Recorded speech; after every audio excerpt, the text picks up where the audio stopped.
राक्षस राज रावण एक समय कैलाश पर्वत पर भगवान शिव की भक्ति भाव से आराधना कर रहा था। बहुत दिनों तक आराधना करने पर जब भगवान शिव नहीं प्रसन्न हुए तब पुनः वह दूसरी विधि से तप साधना करने लगा। हिमालय पर्वत से दक्षिण की ओर सघन वृक्षों से भरे जंगल में पृथ्वी को खोदकर एक गड्ढा तैयार किया। उस गड्ढे में अग्नि की स्थापना करके हवन प्रारंभ किया। रावण ने कई तरीकों से अत्यंत कठिन तपस्या की। इतने कठोर तपस्या से भी भगवान शिव प्रसन्न नहीं हुए। कठिन तपस्या से जब रावण को सिद्धि नहीं प्राप्त हुई तब रावण अपना एक सिर काटकर शिव की पूजा करने लगा।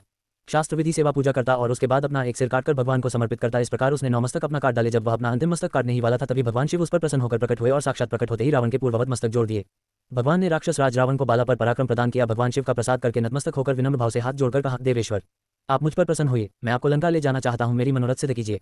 रावण के इस कथन को सुनकर भगवान शिव असमंजस में पड़ गए और कहा, राक्षस राज तुम मेरे इस उत्तम लिंग को भक्तिभावपूर्वक अपनी राजधानी ले जाओ, किंतु ध्यान रखना रास्ते में इसे यदि पृथ्वी पर रखोगे तो यह वही आंचल हो जाएगा। भगवान शिव द्वारा ऐसा कहने पर राक्षस राज रावण ने स्वीकार कर लिया और उस शिवलिंग को लेकर अपनी राजनीति और चल दिया।